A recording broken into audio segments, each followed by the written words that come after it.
So hello Hazik, once again a very good morning to you. Welcome to our geography class जिसमें हम लोग discuss कर रहे हैं अपना chapter major domains of the earth. और कल काफ़ी इंटरेस्टिंग चीज़ें हम लोगों ने पढ़ी कि कितने कॉन्टिनेंट हैं अपने पास, कौन सा कॉन्टिनेंट बड़ा है, कौन सा छोटा है, हमारी ट्रॉपिक ऑफ कैंसर किस किस कॉन्टिनेंट से गुजरती है, इक्वेटर किस कॉन्टिनेंट से गुजरता है, ऐसा कौन सा कॉन्टिनेंट है जिससे तीनों अपनी tropic of cancer, equator, tropic of capricorn तीनों गुजरते हैं। तो ये सब चीज़ें कल हम लोग देखे थे। लॉन्गेस्ट रिवर, लार्जेस्ट रिवर कौन सी है, किस कॉन्टिनेंट से फ्लो होती है, ये चीज़ें कल बहुत ही अच्छे तरीके से हम लोग देखे थे। आज चैप्टर को आगे बढ़ाते हैं। जो भी टॉपिक बचे हुए हैं आज हमें इस वीडियो में कवर करने हैं। अपना छोटा छोटा सा टॉपिक होता है ज्योग्राफी में, सिविक्स में, हिस्ट्री में। ठीक है, आ जाते हैं अपने पीपीटी पर और देखते हैं क्या यहाँ पर हमें क्लियर करना है। तो major domains of the earth में देखना है 4 टॉपिक आज: हाइड्रोस्फीयर, ओशंस, एटमॉस्फेयर, बायोस्फीयर। तो कल हम लोग जान रहे थे लैंड का ऐसा पार्ट, हमारी अर्थ का एक ऐसा पार्ट जो कि वाटर से कवर्ड है, हमारे अर्थ का एक ऐसा पार्ट जो कि वाटर से कवर्ड है, उसको हम हाइड्रोस्फीयर कहते हैं, जहाँ पर वाटर अवेलेबल है। ओशंस इसका ही पार्ट है। ठीक है। एटमॉस्फेयर होता है हमारी अर्थ एक थिन लेयर ऑफ गैसियस, एक ऐसा ब्लैंकेट जो कि गैस से बना हुआ है और हमारे अर्थ को चारों तरफ से ढके हुए हैं, उसको एटमॉस्फेयर कहते हैं। बायोस्फीयर क्या कहते हैं? एक ऐसी नैरो स्ट्रिप जहाँ पे एटमॉस्फेयर, हाइड्रोस्फीयर और लिथोस्फीयर, ये तीनों जहाँ मिलते हैं उसको हम बायोस्फीयर कहते हैं। तो ये चीज़ 4 टॉपिक हमको यहाँ पे कवर करने हैं। आ जाते हैं बिना समय गंवाए अपनी NCERT पर। यहाँ पर टॉपिक रहेगा अपना सबसे पहला हाइड्रोस्फीयर। ठीक है भाई।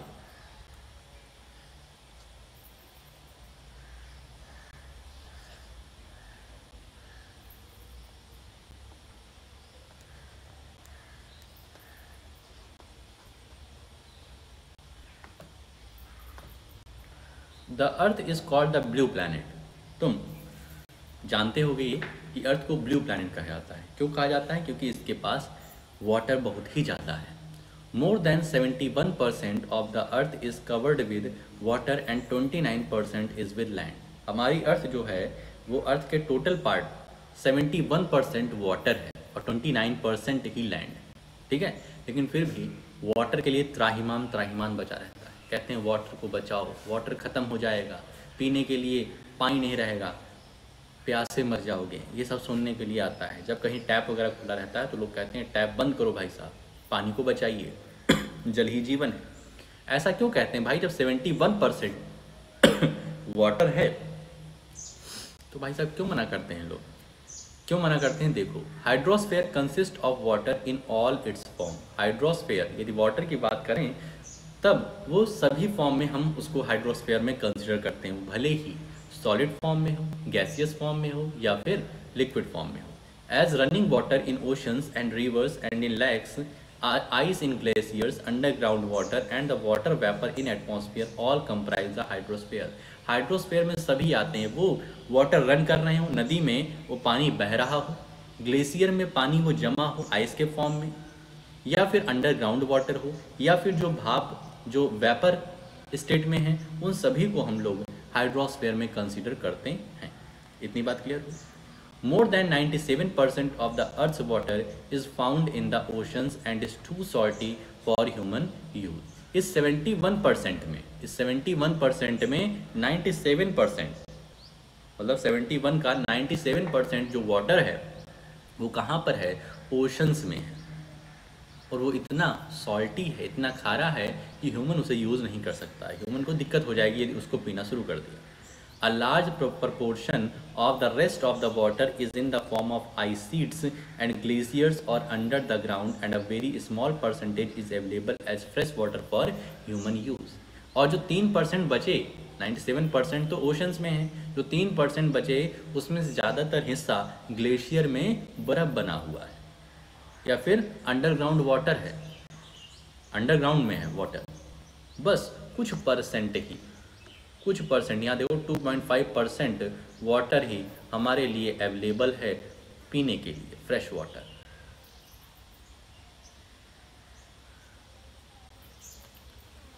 Hence, despite being a blue planet, we face a shortage of water. Blue planet होने के बावजूद भी हम पानी की स्कार्सिटी से जूझते रहते हैं, शॉर्टेज ऑफ वाटर से।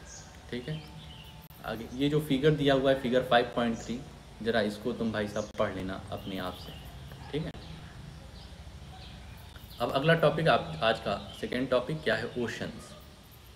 Oceans are the major part of hydrosphere. By 97%, 71% total hydrosphere, total water है अपने अर्थ पर, जिसमें से 97% वाटर तो हमारे ओशंस में ही है। तो ओशंस को पढ़ना बहुत ही ज़रूरी है। They are all interconnected. जितने भी ओशंस हैं, कितने हैं अभी देख रहे हैं यहाँ पर, जितने भी ओशंस हैं वो एक दूसरे से कहीं ना कहीं से कनेक्टेड हैं। The ocean waters are always moving. Ocean के वाटर हमेशा मूव करते रहते हैं, कहीं ठहरते नहीं हैं। The three chief movements of ocean waters are the waves, the tides and the ocean current. तीन मूवमेंट इसके जो मुख्य मूवमेंट हैं, प्राइमरी मूवमेंट हैं, वो है वेव्स, टाइड्स और ओशन करेंट। ये सब इंपॉर्टेंट पॉइंट्स हैं कि ओशन के पास कितने तरीके के मूवमेंट होते हैं। तो तीन तरीके के मूवमेंट हैं चीफ। पहला है वेव, दूसरा है टाइड और तीसरा है ocean current. The 5 major oceans are the Pacific Ocean, Atlantic Ocean, Indian Ocean, Southern Ocean and the Arctic Ocean. कुल मिलाकर के 5 ओशियन हैं। ठीक है, सबसे पहला Pacific ocean, Antarctic ocean, Arctic ocean, Indian ocean और सदर्न ओशियन। देखो आर्कटिक एंटार्कटिक याद हो जाएगा भाई, ये तो अपने सर्कल थे, आर्कटिक सर्कल, एंटार्कटिक सर्कल। तो यहाँ पर जो ओशन रहेंगे उनको हम आर्कटिक ओशन बोलेंगे, एंटार्कटिक ओशन बोलेंगे। आर्कटिक सर्कल कहाँ था, सबसे ऊपर, ट्रॉपिक ऑफ कैंसर से भी ऊपर। और एंटार्कटिक सर्कल कहाँ था, ट्रॉपिक ऑफ कैप्रिकॉर्न के भी नीचे। तो दो ओशन याद हो गई कि आर्कटिक सर्कल के पास जो ओशन रहेगी उसको हम लोग आर्कटिक ओशन बोलेंगे, और एंटार्कटिक सर्कल के पास जो ओशन रहेगी उसको हम लोग एंटार्कटिक ओशन बोलेंगे। एक इंडियन ओशन, जो इंडिया के पास समुद्री इलाका है, ओशन का क्षेत्र है, उसको लोग इंडियन ओशन बोल देंगे। 3 हो गई, अब 2 बची, एक पैसिफिक ओशियन, एक क्या हो गई पैसिफिक ओशियन, और एक तुम्हारा हो गया सदर्न ओशियन। ये कहाँ पे है, ये देख लेना मैप में जा करके। ठीक है, पीछे ही मैप है तुम्हारे, 2 पेज पीछे।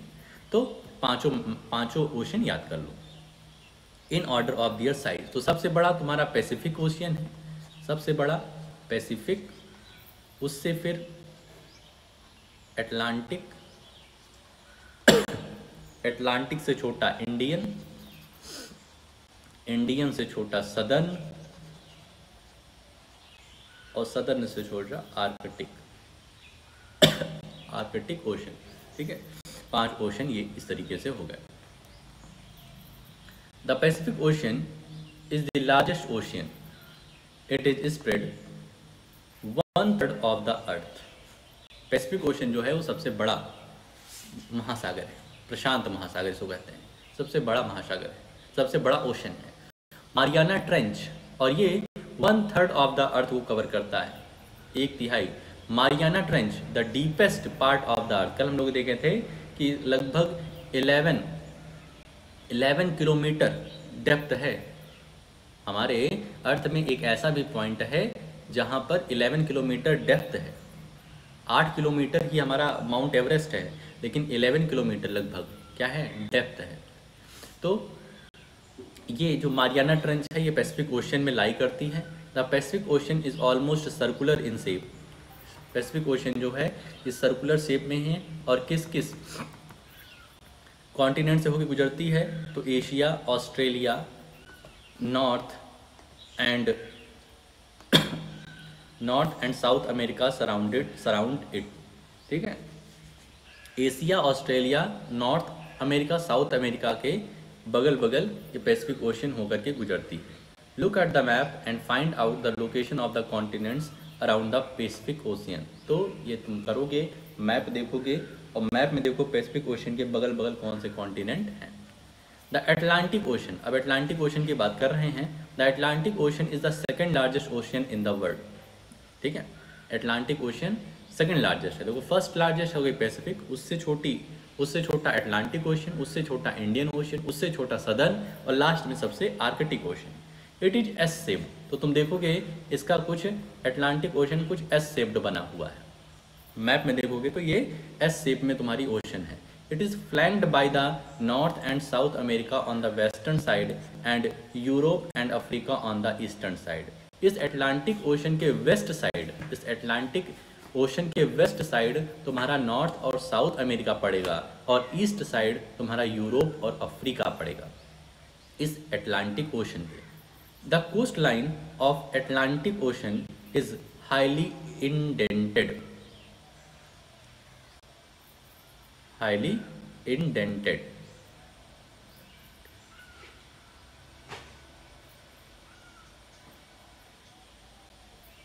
This irregular, एक मिनट,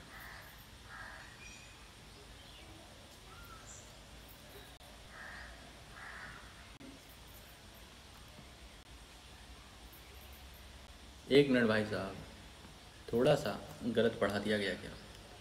एंटार्कटिक ओशन जैसा कुछ नहीं है। ठीक है, एंटार्कटिक ओशन हम बार बार बोल रहे थे, तो एंटार्कटिक नहीं, वो एटलांटिक है। ठीक है, थोड़ा सा तो सुधारो भाई को भाई। एटलांटिक ओशन देखो यहाँ पर तुम्हारी है। ठीक है, ये एटलांटिक ओशन ये आर्कटिक ओशन है, इधर नीचे सदर्न ओशन है। एंटार्कटिक ओशन नहीं है, एटलांटिक है। ठीक है, और इधर तुम्हारी पैसिफिक ओशन है इधर, और इधर तुम्हारी इंडियन ओशन है। तो इस तरीके से 5 ओशन हो गई। ठीक है, ये देखो Indian ocean, Indian ocean, India के पास जो ओशन है उसको इंडियन ओशन बोल रहे हैं। ठीक,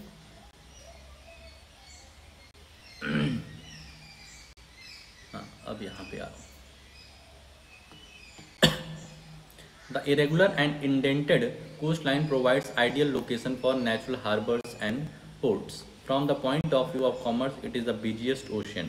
तो एटलांटिक ओशन का जो कोस्ट है वो थोड़ा सा व्यापार करने के लिए काफ़ी अच्छा है, उसका जो इरेगुलर शेप है। ठीक है, तो इसलिए एटलांटिक ओशन को बिजिएस्ट ओशन के नाम से भी जाना जाता है, क्योंकि यहाँ पर व्यापार काफ़ी होता है। तीसरा अपना आता है Indian ocean. Indian ocean is the only ocean named after a country that is India. Indian ocean सिर्फ एक ऐसा ओशन है जो कि कंट्री के नेम पर रखा गया है। The shape of ocean is almost triangular, ये कुछ ट्रायंगुलर शेप का अपना इंडियन ओशन है। In the north it is bound by Asia. ठीक है, मतलब इस इंडियन ओशन के नॉर्थ साइड क्या है, एशिया है, एशिया कॉन्टिनेंट है। In the west by Africa, और इस कॉन्टिनेंट की सॉरी इस जो तुम्हारा ओशन है इंडियन ओशन के वेस्ट साइड तुम्हारा अफ्रीका पड़ेगा, वेस्ट साइड अफ्रीका पड़ेगा, और ईस्ट साइड तुम्हारा ऑस्ट्रेलिया पड़ेगा। तो इस तरीके से रही अपनी इंडियन ओशन। इसको तब और अच्छे से समझोगे जब तुम मैप को भी बार बार देखते रहो।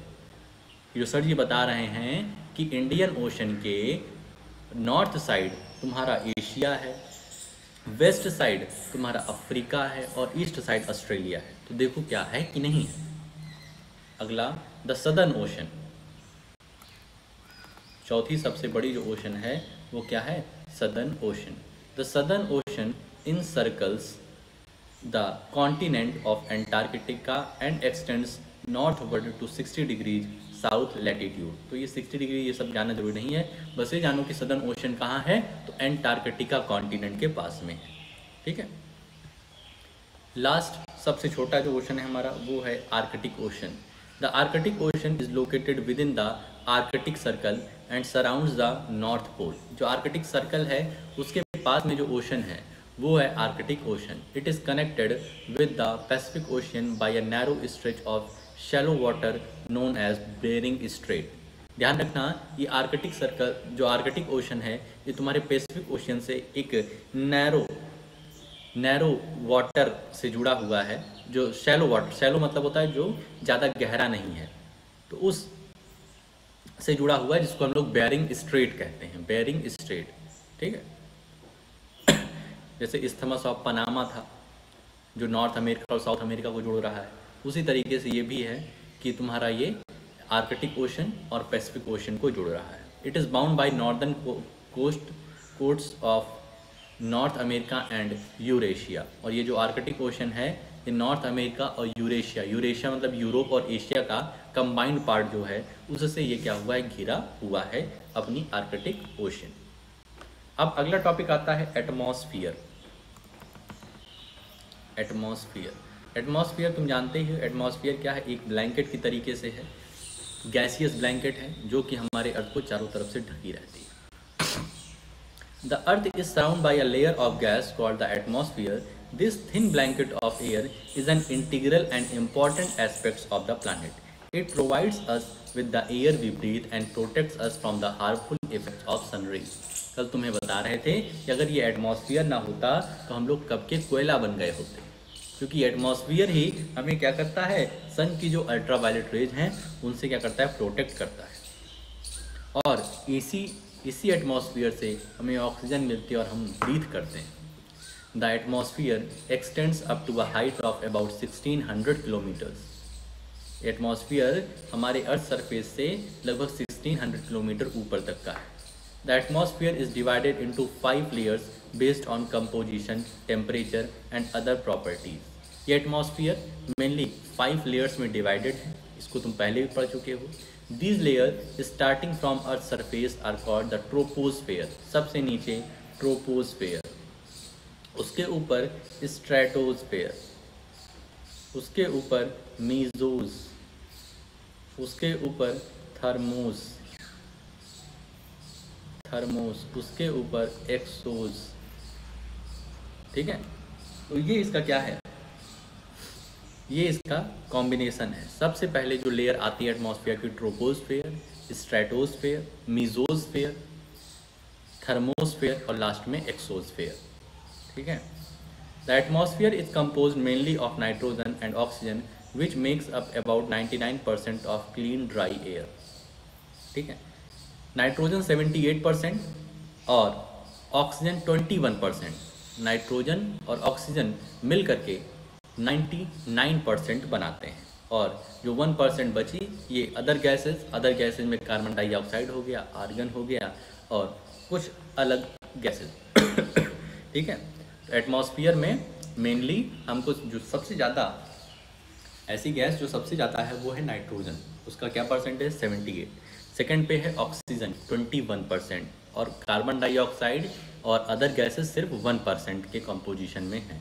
जब ये कंपोजिशन बिगड़ता है तब फिर भाई तबाही आती है। ठीक है, तो इसलिए इस कंपोजिशन को बनाए रखना पड़ता है। Nitrogen 78%, oxygen 21% and other gases like carbon dioxide, argon and other comprise 1% by volume. Oxygen is the breath of life. Oxygen is the breath of life while nitrogen helps in the growth of living organism। Oxygen क्या है, यदि जिंदा रहना है तो हमें breathe करना पड़ेगा, और ब्रीथ हम लोग ऑक्सीजन गैस करते हैं। नाइट्रोजन गैस से लिविंग ऑर्गेनिजम्स की ग्रोथ होती है, तो दोनों गैसेस इंपॉर्टेंट हैं। Carbon dioxide though present in minute amount, it is important as it absorbs heat radiated by the earth, thereby keeping the planet warm. तो carbon dioxide क्या करती है, जो हमारी हीट अर्थ से रिलीज होती है उसको एब्जॉर्ब कर लेती है कार्बन डाइऑक्साइड। इससे हमारी अर्थ क्या रहती है, वार्म रहती है। अर्थ वार्म रहती है तो इससे काफ़ी लिविंग ऑर्गेनिजम्स को हेल्प मिलती है। अगर ठंडी रहेगी अर्थ तो बहुत सारे लिविंग ऑर्गेनिजम्स क्या होंगे, ख़त्म हो जाएंगे। It is also essentials for the growth of plants. Carbon dioxide growth of the plants, भाई प्लांट्स जो हैं वो कार्बन डाइऑक्साइड ही इनहेल करते हैं, तो इसलिए उनके लिए काफ़ी ज़रूरी है। The density of atmosphere varies with height। कह रहे हैं जैसे एटमॉस्फेयर में हम लोग ऊपर की तरफ बढ़ते हैं वैसे डेंसिटी कम होती जाती है। डेंसिटी मतलब वाटर की प्रेजेंस कम होती जाती है। It is maximum at the sea level. यदि सी लेवल की बात करेंगे तो यहाँ पर डेंसिटी ज़्यादा रहेगी। डेंसिटी मतलब water presence in the atmosphere, water presence in the air. भाई साहब बहुत ध्यान से इधर देखिए, आपका ध्यान भटक रहा है इधर उधर। ठीक है, तो हम कह रहे हैं कि जब हम सी लेवल पे रहते हैं तब हमारी डेंसिटी, एयर की डेंसिटी ज़्यादा रहती है। And decreases rapidly as we go up, जैसे जैसे हम लोग ऊपर की तरफ पहाड़ों की तरफ बढ़ते हैं वैसे हमारी डेंसिटी क्या होती है, डिक्रीज होती रहती है, एयर में वाटर की प्रेजेंस कम होती रहती है। You know the climbers experience problems in breathing due to the decrease in the density of air. जैसे लोग ऊपर चढ़ते रहते हैं पहाड़ों की तरफ तो वहाँ पे डेंसिटी कम हो जाती है, वहाँ पर एयर में जो प्रेजेंस है वाटर का, ऑक्सीजन का, वो सब क्या होता है, कम हो जाता है, एयर एकदम सूखी सूखी एयर रहती है, तो वहाँ पर दिक्कतें होती हैं जो हमारे क्लाइंबर्स माउंटेन पर चढ़ते हैं। They have to carry with them oxygen cylinders to be able to breathe at high altitudes. तो वो सब अपने साथ ऑक्सीजन सिलेंडर लिए रहते हैं जिससे कि वो वहाँ पे सांस ले सकते हैं। The temperature also decreases as we go upwards. जैसे जैसे हम लोग की तरफ भागते हैं तो टेम्परेचर भी क्या होता रहता है, डिक्रीज होता रहता है। भाई हमारी अर्थ के पास क्या है, गर्मी है, तो अर्थ के पास रहेंगे तो वार्म रहेंगे, लेकिन जैसे जैसे ऊपर की तरफ बढ़ेंगे अर्थ की गर्मी हमारे तक नहीं पहुंचाएगी और ऊपर टेम्परेचर क्या रहेगा, डाउन रहेगा। The atmosphere exerts pressure on the earth, this varies from place to place. Atmosphere जो है वो अर्थ पर प्रेशर भी लगाता है। एटमॉस्फियर जो है वो अर्थ, एटमॉस्फियर क्या है, यही जो 5 लेयर तुम पढ़े, सबसे पहला तुम्हारा था ट्रोपोस्फेयर, फिर स्ट्रेटोस्फेयर, फिर मीजोस्फेयर, फिर एक्सोस्फेयर, थर्मोस्फेयर, ये सब क्या है, ये सब लेयर्स हैं। तो ये सब क्या करें, प्रेशर लगाती हैं हमारे किस पर, अर्थ पर प्रेशर लगाती हैं, और ये एरिया वाइज क्या होता है, अलग अलग रहता है। Some area experience high pressure and some area low pressure. कुछ ऐसे एरिया हैं जो हाई प्रेशर एक्सपीरियंस करते हैं और कुछ ऐसे एरियाज हैं जो लो प्रेशर, एटमॉस्फेरिक प्रेशर कम एक्सपीरियंस करते हैं। Air moves from high pressure to low pressure. इसका भी तुम पढ़ चुके हो कि किस तरीके से एयर मूवमेंट करती है। तो एयर हाई प्रेशर से लो प्रेशर की तरफ मूवमेंट होता है, तब वो विंड कहलाती है। तो ये सब पढ़ चुके हो तुम पहले से। Moving air is known as wind, जो एयर मूव करती रहे उसको हम लोग विंड कहते हैं। ठीक है भाई, अब एक टॉपिक और बचा हुआ है, क्या है ये, बायोस्फीयर।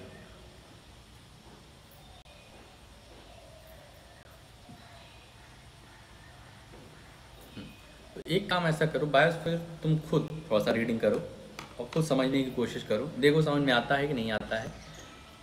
आता है तो ठीक है, शाम को तुम हमें एक्सप्लेन कर देना, नहीं आता तो हम तुम्हें एक्सप्लेन कर देंगे।